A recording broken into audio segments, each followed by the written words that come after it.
Now, in terms of let's talk a little Corey bit about Corey Trice. Trice. So you mentioned that KZ was telling you guys about how well he played. I actually heard I got a DM when I woke up yesterday, right after practice ended, and said that the receivers also said that Trice was like playing extremely well. Like Yeah. I was told that the receivers like the quote was that he was next up. It said, yeah, he's really good. So Next it's up. not just it's not just the corners and the defense that was really impressed with how he's been playing. Like there was receiver talk after practice about how well he was playing. So yeah, I think that's the a thing. lot of Is like buzz. you look at this kid and he's got the physicality, he's got the size. That's what everybody talks about. Like I talked to Levi Wallace when I talked to Levi Wallace on Thursday. That was the first thing he said. He was like, "It is ridiculous how freaking big him and Joey Porter He Jr. has are."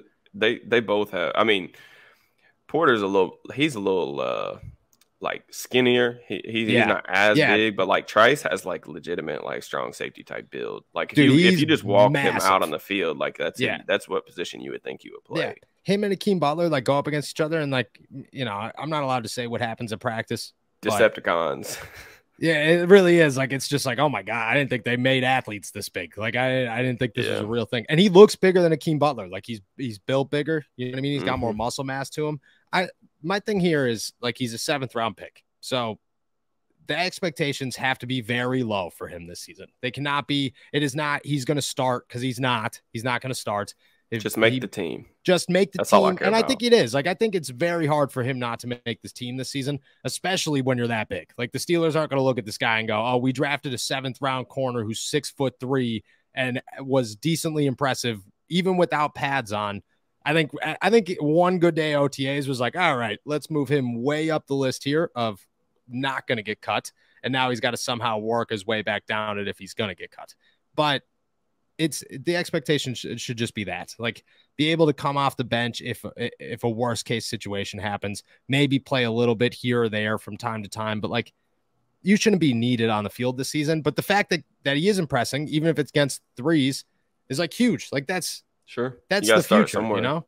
Yeah, you got to start somewhere. And with like we talked about moving like Peterson potentially playing some of the slot and all that stuff. Like their ability to move Peterson around and do some different things with him is also going to depend on how well Porter Jr. and potentially Corey Trice are progressing. Like if they're not ready this year, then you have to be really like you're not going to be able to be as creative with Patrick Peterson because like they're going to need him on the outside.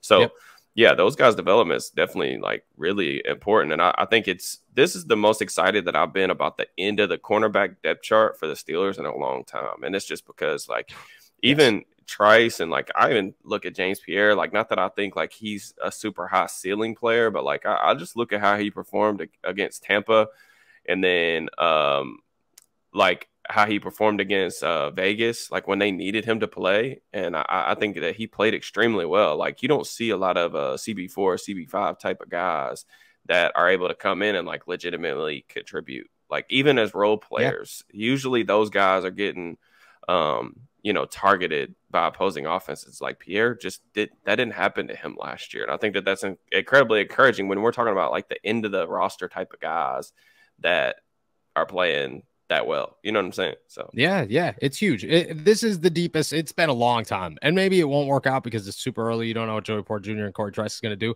But for the last 2 years, me and you have come on this podcast and talked about how the Steelers cornerback room stinks and how it has no depth, and it's a concerning place for them every single year. And this year, it's just like, yeah, they're pretty loaded, and if everybody works out, actually, well, I will say this, and I've said this all week. Go ahead. They weren't taking any swings. I mean, they didn't draft a corner for like 3 years. So like that's what I was saying. Being excited about the room is like they've got 2 young players right now that like are legitimately really talented. They have the build. They're really big. They're really long. To develop, even like you said, if Corey Trice doesn't contribute at all this year, that's perfectly fine to me. Like that's a pick. Like let's stash this guy. Let's develop him for next year. Like that. At least you have something to look forward to. Whereas, even entering the offseason this year, like the Steelers didn't have any type of developmental corner at all on the roster. I mean, Pierre would be the closest thing, and like he's not like a high upside type of guy. He was literally undrafted. So like just for me, I just think that we're headed in the right direction. I'm a lot more pleased with like how the end of the depth chart looks more than anything else. Yeah, that's where I was going with that. Is like I think the person who deserves the most credit for that situation is Omar Khan, because for somehow, some way, everything that we've been worried about the Steelers for the last 2 years, in a lot of ways, the offensive line, you could say the inside linebacker room, I guess, the cornerback room, the wide receivers.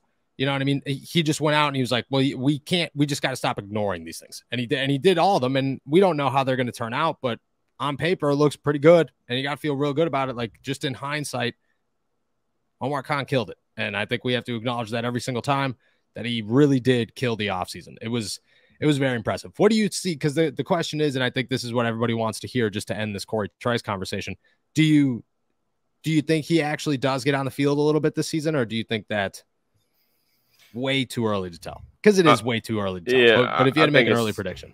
Yeah, I think it's early. Like I said, 7th round pick, man, it's tough. Like, we're just trying to get on the 53, I think, at this point. and then like let's worry about like playing time and stuff like that from there. I mean, the thing is, like, when you're a 7th round pick, you just don't have as much, like, you just don't get the same opportunities that, like, he's not going to get the same opportunities. And I guarantee, if like you said it, he's not even getting the same opportunities now that Joey Porter's getting. No, and that's not just close. Joey Porter's working with the first team. He's been just as impressive as Corey Trice. Yeah, I mean, it's just, you're not going to get the same amount of opportunities. And like draft capital, it does matter for NFL teams. Like, whatever they say, like, oh, we're going to play the best guy, like, that's not always how it works out. So I just want to, temper some of those expectations. But I mean, if you guys have listened to this podcast and like everything that I've said really since the draft happened, I mean, I think Trice is really, really talented, man. It's just a matter of staying healthy. And I think that, I'm optimistic about what this is going to look like in the future.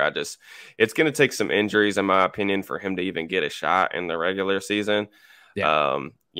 But, stranger things have happened. We'll see what training camp brings and how he looks in those type of settings in preseason. But yeah, stranger things have happened. Remember that Josh Jackson started for the Pittsburgh Steelers last year and beat Tom Brady. So, crazy. Elijah Riley. Elijah Riley's a sleeper to make this team. I will say that one.